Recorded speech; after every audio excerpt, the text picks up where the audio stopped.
Roger Stone here for Colonial Metals Group. Colonial Metals Group helps Americans protect their future with the most trusted store of wealth in human history. That's actual physical gold and silver. If you're retiring or you're retired, go to colonialmetalsgroup.com/stone right now for your free Roger Stone Colonial Metals Group Retirement Protection Kit. Or call 800-747-6589. That's 800-747-6589. Call now to receive your free home safe and up to $7,500 in free silver. You're commuting home with Katz and Cosby. Now here's John Katzimatidis and Rita Cosby on 77 WABC.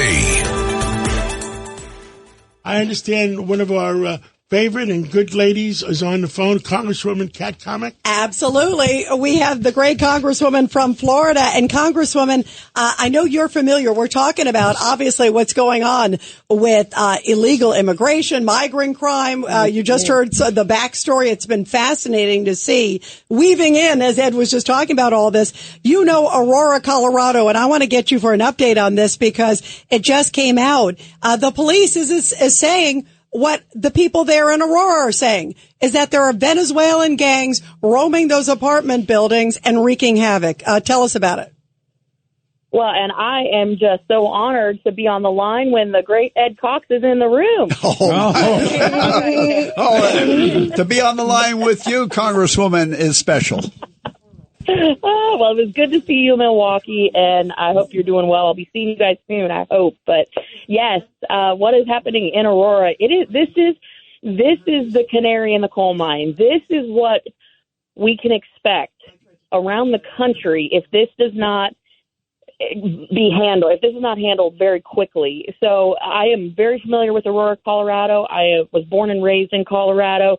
Went to Douglas County High School, which ironically played Regis and a few other schools in Aurora. So I'm very familiar with the area, and I've seen it grow tremendously over the years.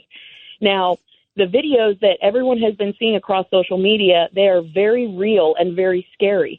And I have heard from people on the ground in Colorado, in Aurora, that say this is way worse than what the videos are depicting.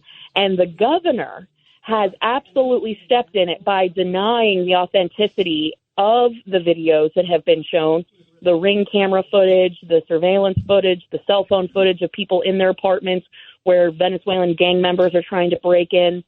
He has absolutely stepped in it. He is caught up in a mess of his own now. And so the police are now saying we aren't being given the authorization to go in and do what needs to be done, which is protect our community.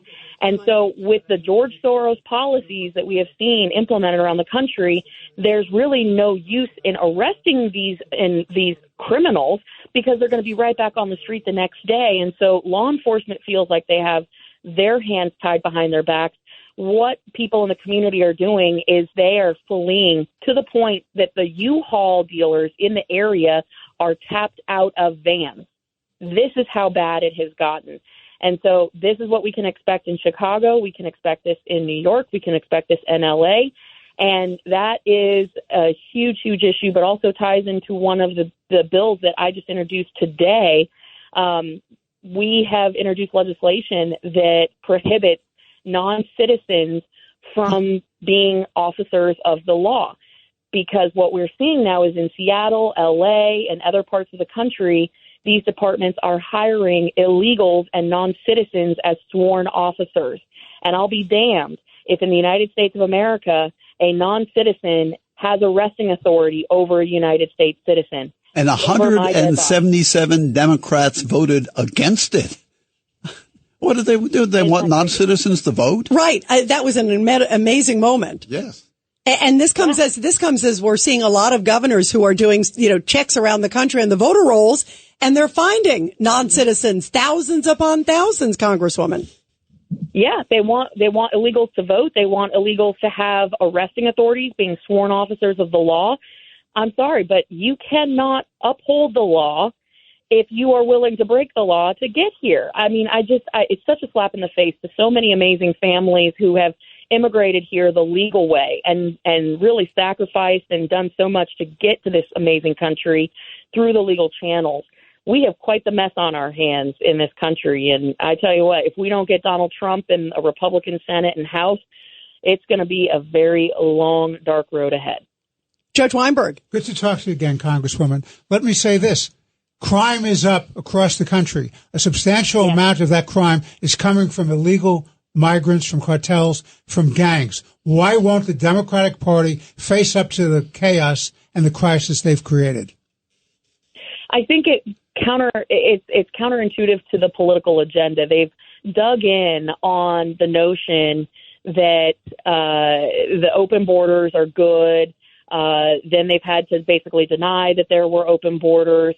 They've found themselves in such a pretzel logic of sorts that they can't untangle it without having to acknowledge that they have actually erred in their policy making and in their messaging. And we all know that there is absolutely zero accountability, responsibility when it comes to the Democrat Party. They refuse to take any sort of accountability measures and say, you know what, we were wrong, I was wrong, and we're going to fix it moving forward. They just don't have the backbone or the integrity or moral courage to do so. Governor Patterson. Congressmember, I think that it's shocking that more Democrats haven't resisted this. Mayor Adams here in New York did, and he was basically disinvited to the Democratic National Convention. These are the types of things that, I used to see when I was growing up going on by both parties, but it's going to destroy any quality of life in this country. Yes.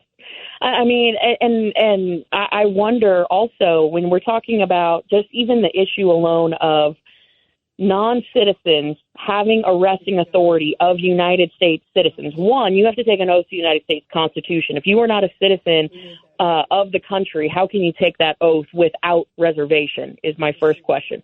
But as a lawyer, and I'm not a lawyer, but as a lawyer, I would wonder if I had a client who had been arrested or detained by a non-citizen, what is the legality of that? Does that not open up Pandora's box for a million different lawsuits and questionable and questionable cases? I mean, again, I'm not a lawyer, but I think that this is getting into an area that is effectively a gray zone.